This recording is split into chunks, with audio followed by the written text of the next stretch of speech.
Welcome to Priceless Takes. We are live from Brisbane, Australia. Welcome back, everyone, to Priceless Takes, episode 56. I'm your host, Luka Price, and joining me today are Mr. Reliable 1 and Mr. Reliable 2. You've seen them before, Tyson McMullen and Oscar Hardcastle. Boys, how are we today?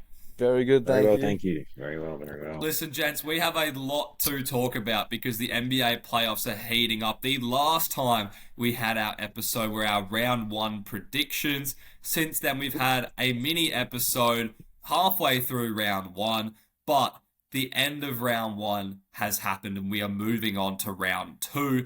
And a lot of things have happened. For one, Tyson and Oscar, the Lakers came out and just got eliminated in heartbreaking fashion, and now the Nuggets seem to be on the brink of elimination. Similarly, my Clippers got absolutely ramrodded by the Dallas Mavericks, and that might have been a bit of a dud pick from myself and Paul Rubes, but unfortunately, Paul George and James Harden were not able to rewrite history and actually do something in a closeout game, which is very unfortunate. But we will see where the Dallas Mavericks end up. We had a Game 7 between Cleveland and between Orlando, which Cleveland did win that. And we had the Knicks beat Philadelphia in 6 games and are putting themselves in a great position to advance past the Pacers. That was a great series. And before we start, I want to give some credit to Joel Embiid because even though he was hurt, I think it's the best playoff series he's played in his career, which one I think is a testament to Nick Nurse. I think it's the first coach that's actually gotten it out of him. So I'm excited for next year. But two, praying, knock on wood, we might need to knock on something else because wood clearly isn't working, that he stays healthy for next year. Oscar, I'll ask for your thoughts on MB before we get into the rundown because you did pick the Sixers in this series.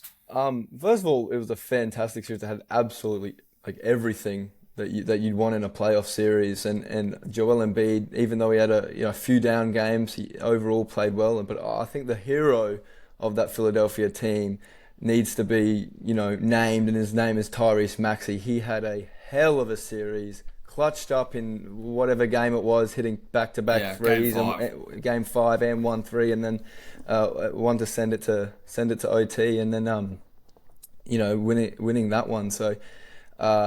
Yeah, fantastic from Tyrese Maxey, fantastic series. I don't think it was a bad pick. I think it could have gone either way. There was a few things that could have gone the Phillies' way, but at the end of the day, a great series, and props to New York. What a great team they are. So, Tyson, your thoughts?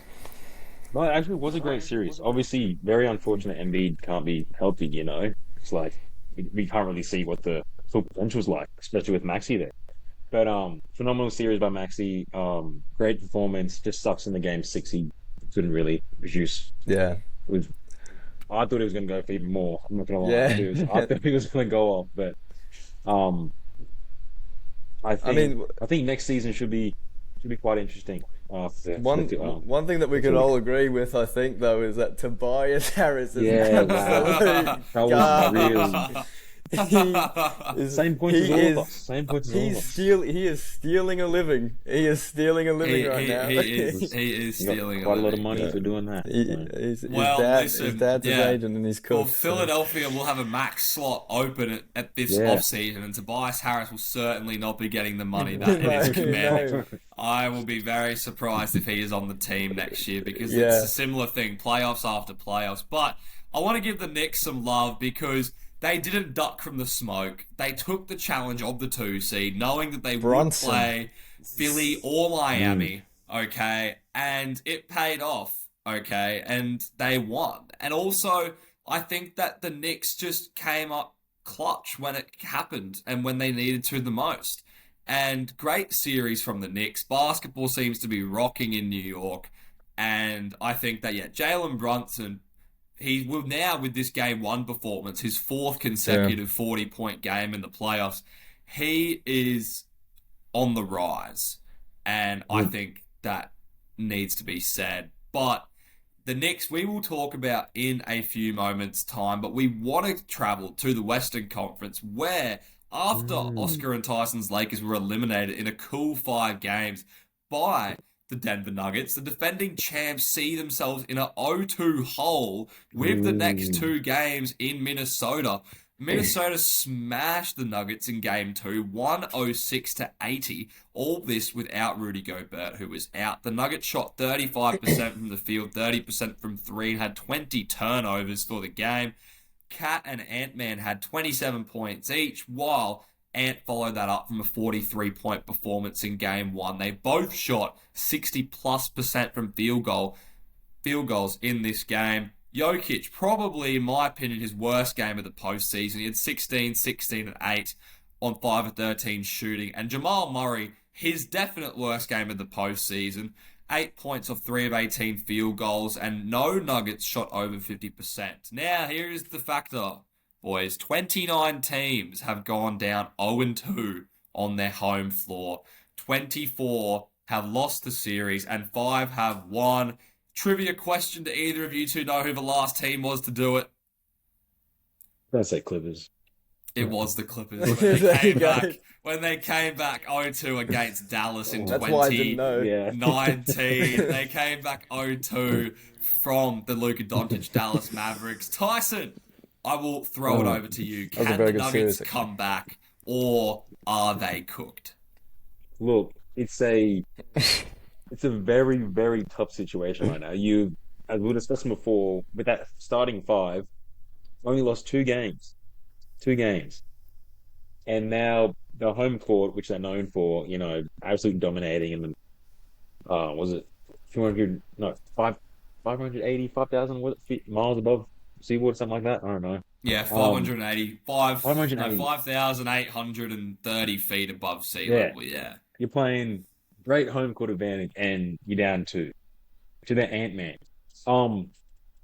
Look, very surprising. I'm not going to lie. I did not expect that. And they weren't even close, those games. Like, at one point down 36. Like, it's just shocking.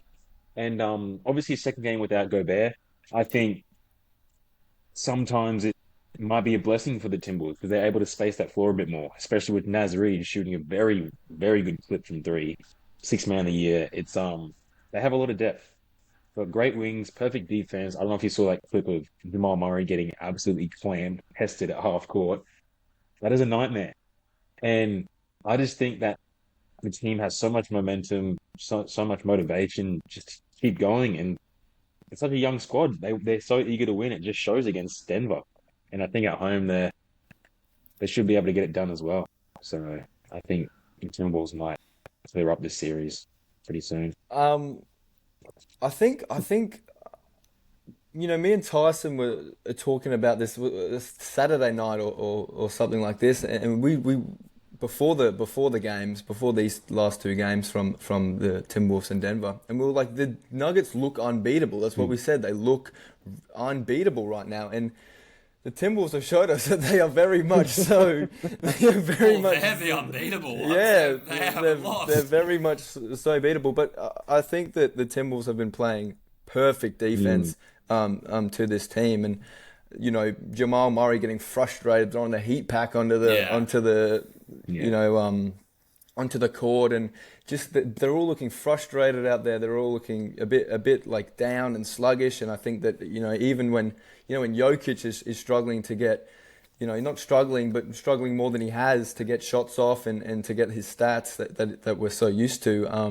I think it's looking very bleak for the Nuggets. But also, we are talking about the Denver Nuggets. They are the reigning champions. So if any team can come back from 0-2, I think it is the Denver Nuggets. And I think that they should be able to sort something out. But it is a scary fact that Jokic has played his worst game. Yours two at home, and Jokic has played his worst game without Rudy Gobert on him. And Naz Reid did very, very well on him when he was on him, and so I don't know. I think if anyone can come back, it's the Nuggets, but it is looking very bleak in my eyes. Yeah, there is a lot to unpack, and I think starting with what you said, Tyson, I think the fact that they didn't have Gobert, I think a part of the thing was Denver, I think, expected the Timberwolves almost to just roll over and say, well, you've won the first game, no one really expected you to win game one, and now your defensive anger's out. And the Timberwolves just said, no, we're just going to come and just take it from you. And there was a period at the end of the second quarter where Denver, honestly, it felt like they had 5 straight possessions that ended in an open dunk for the Timberwolves. And it was just an absolute whitewash. And another factor that I think is playing into it, and Ruben, I need to give him some credit because he said this would affect them in the Lakers series, and it hasn't really affected them until now, is the bench scoring. Because they have got no one off the bench that is doing it for them, whereas the Timberwolves have Naz Reid coming off the bench. They got Nickeil Alexander-Walker coming off the bench, which, by the way, Tyson, Rob Pelinka just could have had him, but he got thrown into the D'Angelo Russell trade. And they combined for 28 points off the bench. The Nuggets had 23 off the bench in total, and 13 of those came from Justin Holiday, who's their 9th man, and they just decided to give him a bit of run in the second half when they were getting blown out. So, and the other thing is, what everyone's been talking about it, Dwight Howard talked about it, is what the Minnesota Timberwolves doing defensively against Jokic. They're having the 3 big men rotating between Gobert, between Towns, between Naz Reid, and they're frustrating him. And I think also something that didn't help them is that Karl Anthony Towns got a really early foul in the game. And then from then on, it kind of seemed like they were trying to foul out Cat as opposed to run their offense. And then they got frustrated when they weren't getting any whistles and the crowd was getting frustrated. Michael Malone, I don't even know how he didn't get a tech at the minimum. That was ridiculous. That was ridiculous. That was I've ridiculous. Seen some Jamal Murray throwing the heat pack. It was just absolutely... It was seriously something out of a movie. It was outlandish. I've seen way lighter texts, way lighter texts. Well, think about the tech Anthony Edwards got in game 1. Think about that. Compared to, there's just so much going on. And the other thing is Jamal Murray's calf is apparently hurt. He's not using it as an excuse, which is, credit to him. He still needs to play better, but he looks out of it. And Minnesota, I think, have just come in and just shocked them. And from the way it's looking, it's like Minnesota are playing like the defending champs, and Denver are playing like they're just going to win. And Minnesota's just going to give it to them. Now, the funny thing is, when Minnesota went up 2-0 against the Phoenix Suns, I came on here with Gabe and Ruben and said that I think Phoenix are going to level it up 2-2, and I think they're going to give them something at home. Obviously, that was a classic wrong take, but you just can't imagine all of a sudden, after the way Denver played in round 1, after the way they played this year, that they're just going to all of a sudden just get swept or come back to Denver with a 3-1 deficit. I just refuse to believe that they are that type of team. So I have to feel like they're going to come back. But at the moment, Minnesota, defensively and offensively, Ant is balling out. Karl Anthony Towns, to be the number 1 option on this team and then just take a back seat. And he set the tone for them in that second game. Anthony Edwards didn't really get going until the second half. Karl Anthony Towns in that second game came out. Minnesota is looking very, very scary, and the rest of the NBA should be taking notice. But Denver, I don't know what the adjustment is, but they really need to figure something out on how to level this series back up. Well, I think part of it's just trying to keep a level head, because they just look so frustrated out there. They're not getting their offense going, and then on defense they're struggling as well. They're not hustling back. They're not doing the things that we've seen Denver do well in the regular season, and what Denver do. But they just seem so frustrated over there. I think just keeping a level head is just so part of it, and this Timberwolves team has just so much swagger and so much just it factor, and they've come to play. So. Yeah, well, that's the thing. Even in this game, the Timberwolves had 11 steals, 12 blocks. That's 23 of them in total. And the Nuggets had half of them. They had 6 steals and 6 blocks in the game. The other thing that I think didn't help them is that they actually don't have anyone that can properly contain Anthony Edwards. I don't know if you noticed, but they put Aaron Gordon on him midway through the second quarter. And that actually that was fine. But the problem is Jokic isn't the best. Like, he's an okay rebounder, but Aaron Gordon is their hustle guy inside. We saw play after play how many second chance opportunities he gave for them against the Lakers. He's out on the perimeter guarding Anthony Edwards. So that's leaving Jokic on an island by himself dealing with Cat, who's on him. But then you have Jaden McDaniels. Then you have Nickeil Alexander-Walker, Naz Reid, everyone coming in for the second chance points. And Denver's getting killed on the glass too. Yeah, I just really don't know what the adjustment is. But Mike Malone's got a really he's got a job ahead of him. They need to play like a team that are the defending champs. Yeah. Because Minnesota's not just going to give it to them. Minnesota, and you heard what Anthony Edwards said. He said, we know that they're going to come out and punch us, but we're going to punch right back. And the way Anthony Edwards is with his cockiness, his confidence, it's really rubbing off on the rest of the team. And they're all playing like they are in over their heads, but they are good enough and they are playing at a supreme confidence, which makes me wonder if they do lose a game. How do they react? Because they haven't lost a game this postseason. If they do lose a game, how are they going to face the adversity? So I want to see Denver go out there and win Game 3 and then see how it goes from there. Yeah, well, I don't think this is the last of Denver. I really don't. Well, it better not be, because it would be a really bad look. It would be very disappointing. It would be very disappointing. A 4-1 or even a 4-2 is just, they need to sort something out for next game. Because if they lose the next game, Jesus, they're in trouble. They are in trouble. So, yeah, I don't know. Any thoughts before we move on? It's just a mismatch nightmare. Not gonna lie, it really is for Denver, and it's just like Ruben and I said it before against the Lakers, like the bench is a really big issue. And when your starters can't produce, you're really relying on the bench to come and produce. So I don't know. It's just mismatch nightmare.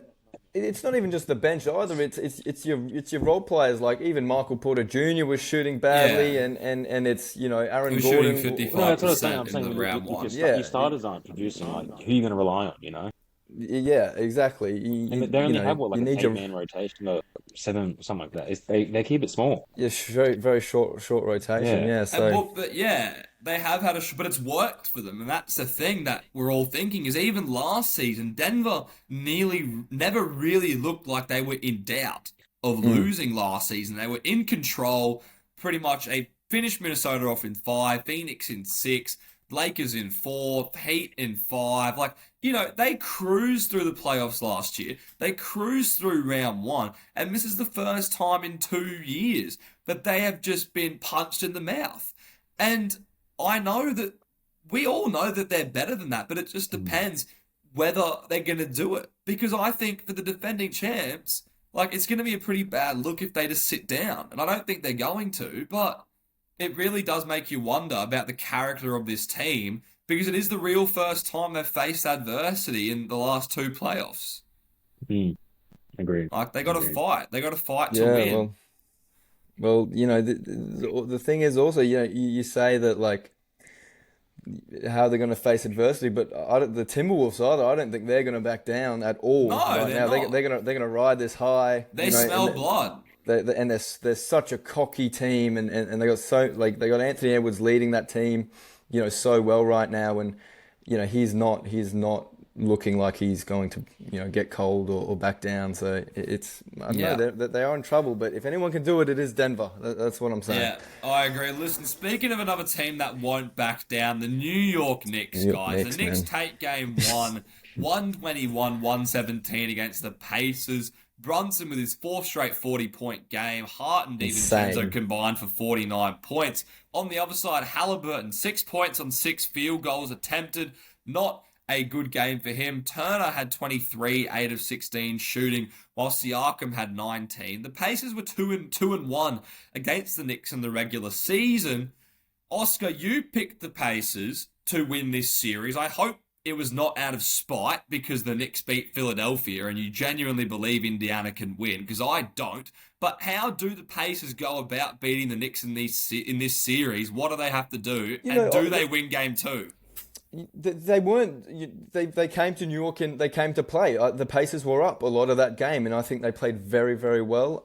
Obviously lost it at the end because New York had maybe the best team at finishing in the league. Apparently, they things go their way and they make big shots in the last minutes of the game. So I think it's much like the Lakers situation. Well, not as bad as the Lakers situation, but it's like the Pacers just have to finish these games. I feel like they were ahead, they were in control, and then New York hit some massive, massive shots. The defense wasn't great, and Bronson hit some massive shots, and I think Josh Hart hit a big one late in the fourth, maybe. And so I just think the Pacers need to, in the last, they're a young team. I think in the last, couple of minutes in the fourth, they need to keep their level head, keep their defense, solid, and I think they can win the game. I mean, they didn't look bad out there. It's not like the Pacers got destroyed. They were ahead and they were in control most of that game, and I think they can, if they sort out, especially doing that in New York. I think if they can sort out the finishing games, which they did pretty well against the Bucks, I think they'll be fine. I think the Pacers in 6. No, I agree. It was a very close game. Like first game, obviously in New York, very close game. But just in the end, like you have your all-star point guard Tyrese Halliburton, who has not been performing as the same before the break. But a turnover from him at the end as well. He's dribbling down the floor and just throws it away. And then obviously, they were lucky to I don't know if this happened before or after. They were lucky there was a out of bounds call on Brunson. Fortunate to get the ball, and then what happens? Was it offensive screen? Foul on Turner screen. Yeah. It's just like these silly little things. Like they definitely just could have kept control, but it's just I don't know. It's just small things you just have to keep in mind and really just take control and go at your pace. Like because the Indianas, they play at a really fast pace, but I guess just got to tone it back a little bit and just go to work, do what you can.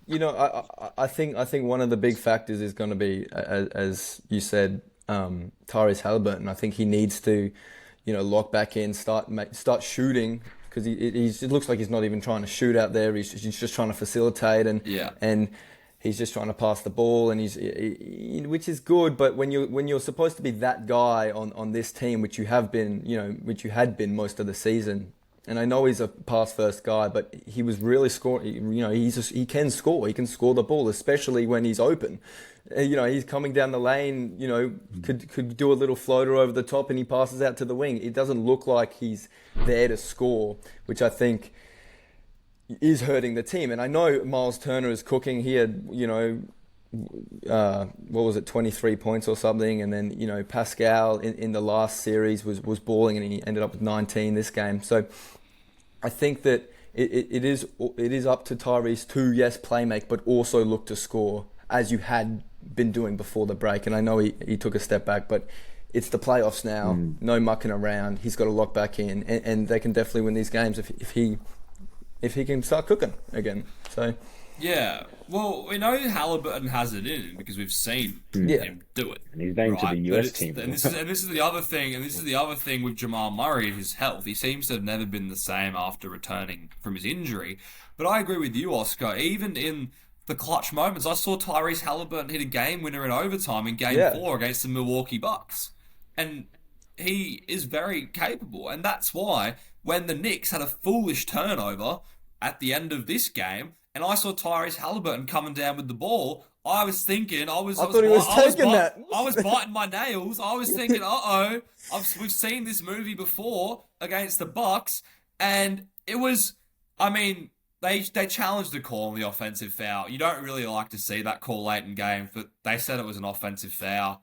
And it's just one of those things where if you're Turner, you really got to, that's just one of those things you got to get right. Speaking of Turner, I know he had 23 points, but can you give me more than 2 rebounds? Mm. Like, Yeah. you're the starting center on my team, and you can't give me more than 2 rebounds. Josh Like, Hart got 13.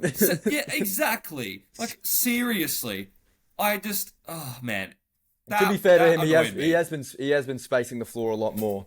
Yeah, to be fair, but he does I need more than agree, 2. I but agree, he needs to get some Yeah. rebounds. Okay, and honestly, it's kind of not the opposite, but when we talk about bench depth, it's the opposite of the Timberwolves Nuggets in terms of who's got the depth, but who's winning. Because the Pacers have the depth and they play at that fast pace, but then they have players off the bench they had 46 points off the bench in the last game. The Knicks had 3. Okay, now. Mitchell Robinson's more of your defensive presence off the bench, and you expect a bit out of Deuce McBride. He gave you a bit in the Philadelphia series, but this is the thing, and everyone was getting on Tibbs at the end of the season for playing his guys 40-plus minutes, but Tibbs but this is why, because this is what they're doing in the playoffs, and they might run out of gas, but they haven't yet, and I don't think they will. Unless it comes later, and they have been preparing for this, playing heavy minutes, and it's starting to pay off because they're well conditioned and they look so fresh. The amount of late game shots DiVincenzo and Hart are hitting game after game after game. They've turned it up. And the one thing I will say is, even though everyone sort of makes fun a little bit of the Villanova trio, the thing is they won a national championship in college. They know how to win. They are winners. They are winners as basketball players. And I think that's something that they've taken into the NBA. Now, I think that the Knicks and the Pacers, in a way, I think are similar teams. When you look at them on paper, they both have their star point guard, okay? And then they really have the pieces around them. You could say Pascal, right, is a better player than the second best player on the Knicks. But I think the Knicks are just a bit better than the Pacers when it's all said and done. I think the Pacers also lack a bit of experience and a bit of edge that the Knicks do. I think the Knicks they're a gritty team, and they know how to pull games out like this one. And good teams will pull games out. They were down by 9 points in the fourth quarter, and they ended up coming back and winning, which, when they do win in 6, will advance to the conference finals and cap off one of the greatest preseason takes ever uttered on this show, which you two laughed in my face when I called the Knicks to the conference finals at the start of the season. And Oscar, it also made me think you picked the Pacers. Yet. Oh, well, I'm calling it right now, okay? The Knicks are winning this series, okay? They are winning it. You can book it, okay? Luka, book it right now. Luka, Knicks to the conference finals, and the best take ever. The thing is, on this show will be realized. On this show also, usually what you say does not happen. so what do you mean? Usually, that's not true. We've seen it. We saw it last year in the playoffs. We've seen it before. We saw it with the Clippers. What you say, it sometimes does go the opposite way, and I think you've just cursed the Knicks there. Listen, no.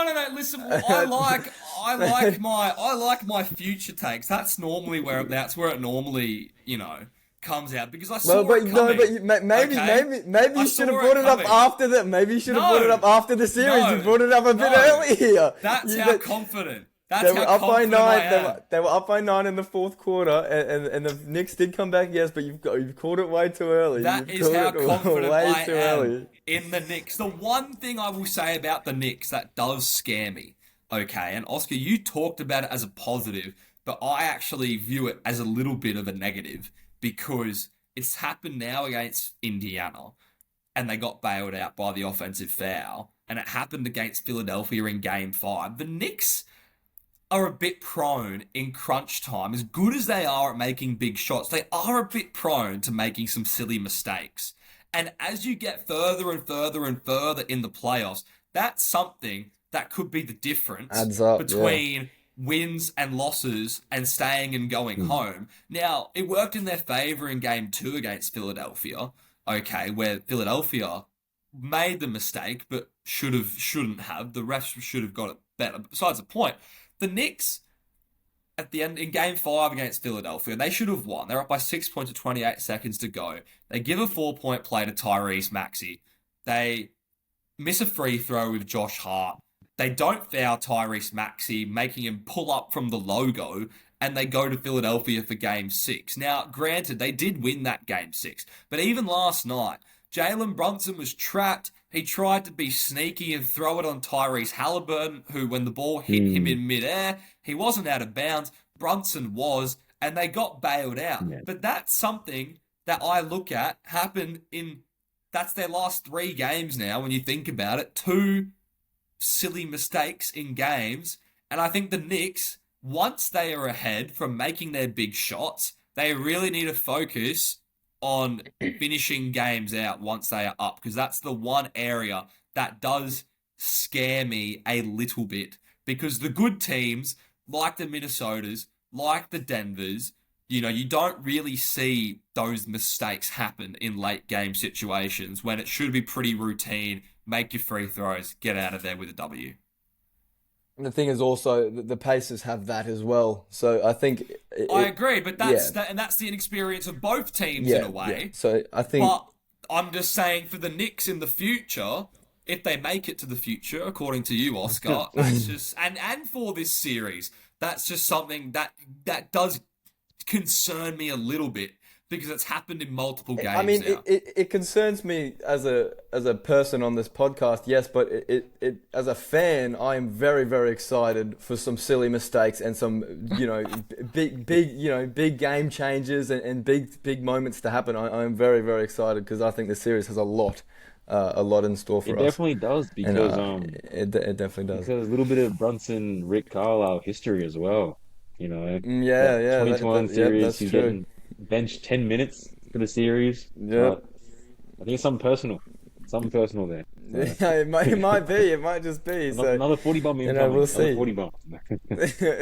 That's all right. Well, one word answers. Bet 40 plus. What are they fucking odds on that? Word. Oh, well, yeah. It was 37.5 was the line for last game. Yeah. Like, even money over under. So, like, Brunson's 40 having 40 a might historic... be the line. Well, it might be. It might be. He's having a historic playoff run. So we can all agree on that. But yeah. One word answers to finish this segment, guys. Who wins Game 2, Oscar? Pacers. Tyson? Knicks. Yeah, I'm taking the Knicks too. I'm taking the Knicks in a similar fashion to how they beat the Sixers.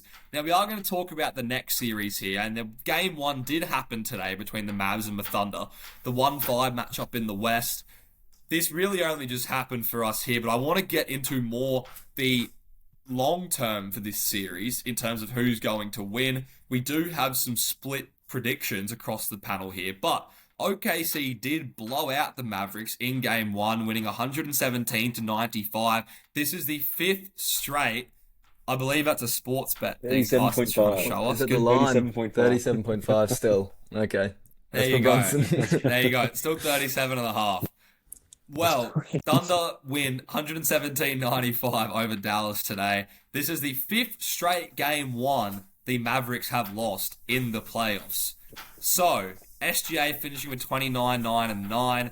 J-Dub with 18. Chet with 19. Kyrie and Luka combined for 39 points, 9 turnovers, and 13 of 33 between them. OKC with 3-1 against Dallas this year. Tyson, who wins this series and why? And does this Game 1 change your perspective on the series at all? This Game 1 does not change my perspective at all. It does not. Luka and Kyrie both have got playoff experience. Yeah, they've got an upgraded roster off the little trade block, whatever that was. But today was just an off game. Luka's he hasn't been shooting pretty well from 3 recently. I know that since last series, but Kyrie's been balling, and I know Kyrie can ball, and Luka, we know what Luka can do as well. I just think it was just an off game. There were maybe a bit of nerves in there, OKC nerves, but it doesn't change my perspective at all. And for OKC being 3-1 against Dallas this year, first off, the three games they won, Luka wasn't playing, Kyrie wasn't playing, and then both of them weren't playing at all. And I just think we know what we can expect from them both. And I still think I got Mavs in 6. The one game. Sorry, before I just let you speak, Oscar. The one game Dallas did win, they dropped 146 on them, and Luka and Kyrie were playing. Tyson, to add to your point there, but Oscar, have at them. Also, Luka and Kyrie were just playing and they lost. I think the Thunder they're not going to lose next game. They lost 8 games at home all season, so they're going to go up 2-0 going back into Dallas, in my opinion. And when they go back into Dallas, they're going to have the momentum. They're a young team. They're a special team. They were the first seed for a reason. They took the first seed for a reason. They are so unbelievably well put together. They got SGA, who is an absolute baller in clutch moments. Will get you an N1. Can get you 3-point plays without shooting threes. The free throw line, obviously. You know, he doesn't shoot. He doesn't shoot threes. He goes to the line to get his threes. So, in my opinion, they're just a better team. If Doncic has a bad game, if Kyrie has a bad game, it's game over. Because SGA, who Mr. Consistent, doesn't have many like bad games at all. We've seen that all season. So, you know, he's an MVP candidate for a reason. The team's so well put together. You've got, you know, Williams, Dort, who's a great defender. You got Giddey, who's been, you know, not been playing well, but 2 points today. Yeah, I know he's not been playing well, but he's still that guy who can perform for you. It's, you know, especially when other guys aren't. I just think that they're a better team. They're a well put together team. Dallas do not have the defense to guard. So Dallas do not have. Yes, they do. No, they do not. So they do not have the defense. Yes, they do. Kyrie, they do not. You know, they just scored 117 points on them. What are we saying here? You know, they couldn't break 100, and they got one of the best They got 2 of the best offensive players in the league, and they couldn't break 100. You know, what are we saying here? This Thunder team is too good. They were the first seed for a reason. They lost 8 games at home, so they're not losing the next game. They're up 2-0, and then it's game over. That's my opinion. Yeah, well, listen, I saw something. Didn't even talk about Chet. I saw something from Dallas in that series against the Clippers, and that's why I'm picking Dallas to beat. Versing the Clippers. The Clippers, of course, the Clippers are going to lose. No, but listen, Dallas shows you that they can win in a multitude of ways. Okay, and I think that's the reason why I have them beating OKC, who are young and who are inexperienced, and they are the 1 seed for a reason. They're a great team. Okay, they are a great all-around team. We even saw today when most coaches will tighten up their rotations. Mark, I don't even know how to say his name, Dagino, he's having a 9-man rotation. Okay, he's bringing guys off the bench. But at the end of the day, honestly, I mean, you could make an argument that Dallas have the best 2 players in this series on the court at one time. The argument is there. Okay, and I think we saw this last series against the Clippers. We've seen this 5 straight series when Dallas will come out in game 1 flat, and then they will kick into another gear and they will win. And honestly, I think that game 1 aside, I think that they are going to win game 2, and I think that they're going to go into Dallas splitting it 1-1. Okay. Because, listen... Lost 8 games at home all season! Well, Dallas were 15 of 20 coming into this... Well, they were 15 of 20 coming into the playoffs, which makes them now 19 of, 26 coming into here right now. And Doncic, okay, this is Doncic's best chance to win an NBA championship this season, okay? He ran into the Steph Curry wall without Kyrie. This time, he has Kyrie... Okay, and Dallas can lock down defensively, okay? They have a number of players that they can throw at Oklahoma City, and I honestly believe that we should not be reading into this game too much, and I think that we're going to see a different Dallas Mavericks team come out in game 2. Not reading into it too much. It's exactly what you're doing. Well, what did you say when the Clippers beat the Mavericks in game 1? No one was saying, oh, the Clippers this, the Clippers that. Everyone believed in Dallas then. Okay, so I'm going to... Because it's the Clippers. This is the Thunder. This is the goddamn Thunder. What have the Thunder done? What have the Thunder done? They're the first seed. They took the lead. They took the lead. They lost in the 8 regular games at home. season. They lost 8 games at home all season. But this is the which was playoffs. I know, but all I'm saying is that they're not going to lose next game. I will bet money on it. They're not going to lose next game.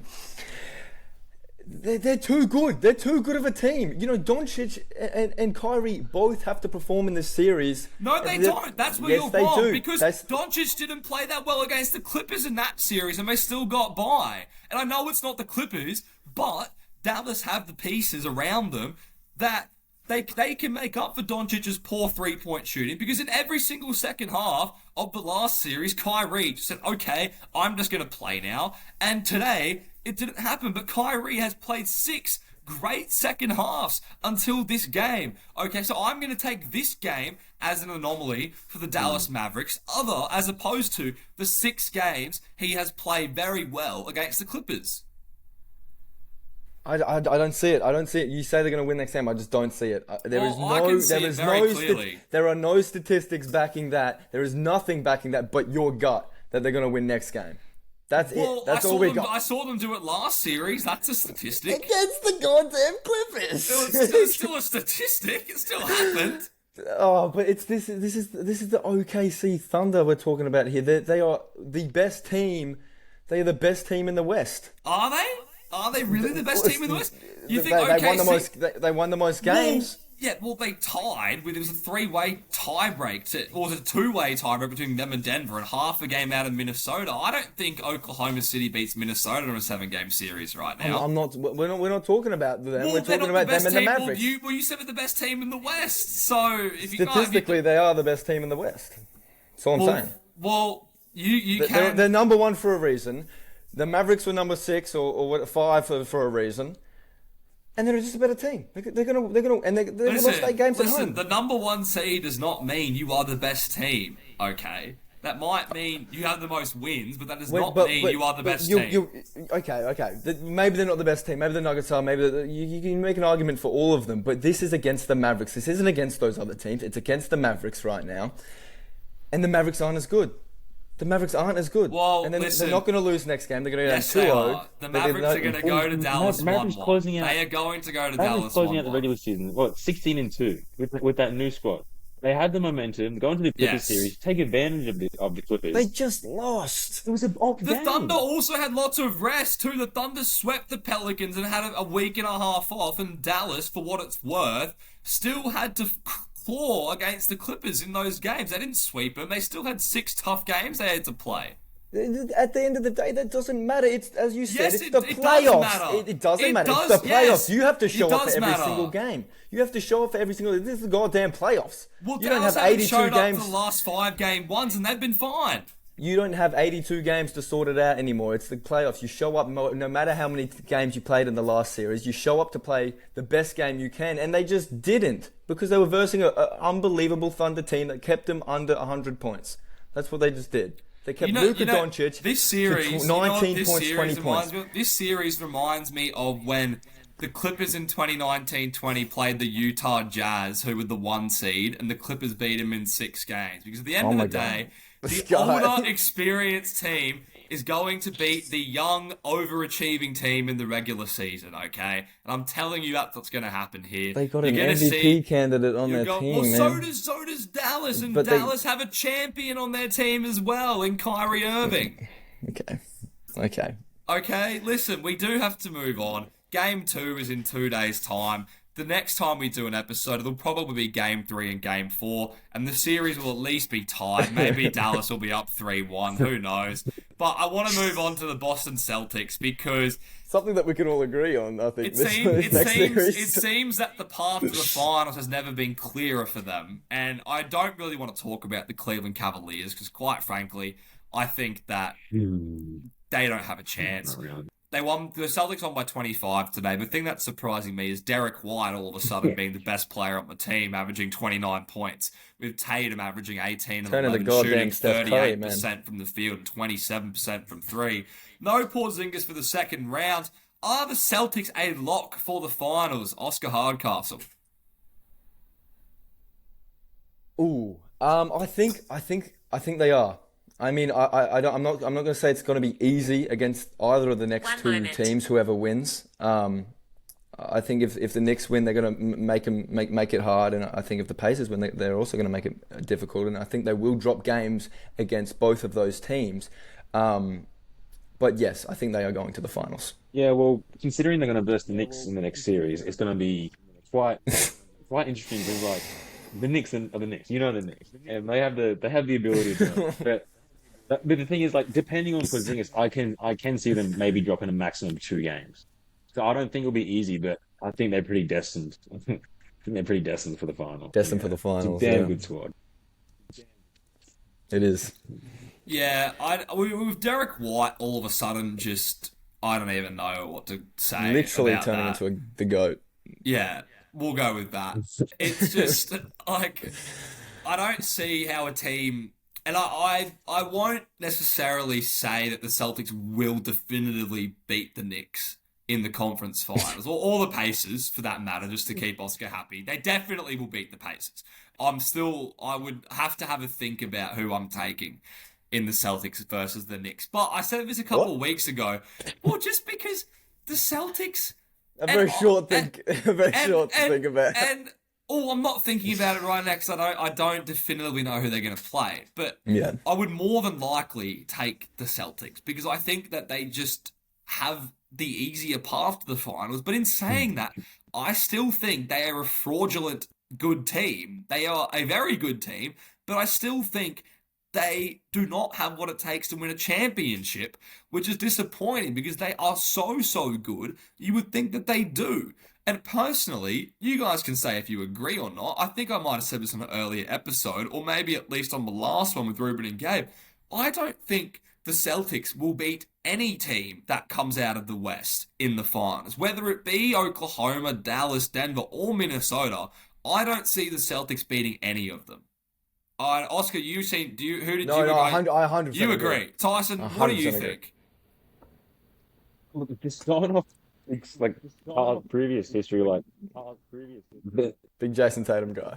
not so much this year, but just going off like previous history, like they just don't show up in the big moments. Like I'm being honest, like especially against that Warriors series, like you could have argued like obviously regular season like Celtics are better, but then like obviously he's going to the playoffs, like you're playing a damn good team and you can't provide, you know. So and West is stacked. West is very stacked, and you could say Celtics had it easier, but look, the way the Timberwolves playing, Yeah. they come against them or Denver because we know what Denver's like. It's not easy. Not easy at all. I think that if they face Denver or Minnesota, they are going to be a very, very sad Celtics team. I think they are going to be they're going to struggle against both of those teams. I think, you know, I'd make an argument for them against if the Mavericks make the finals.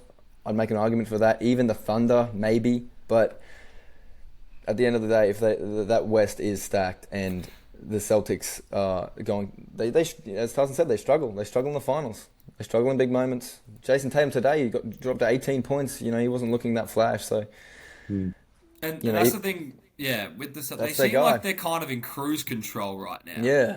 And that's the only cause to pause I have is, do the Celtics maybe have a clean run to the finals where by the time they get there, the team that manages to come out of the West is battered and bruised after just getting demolished by whoever they've had to face to get to that point.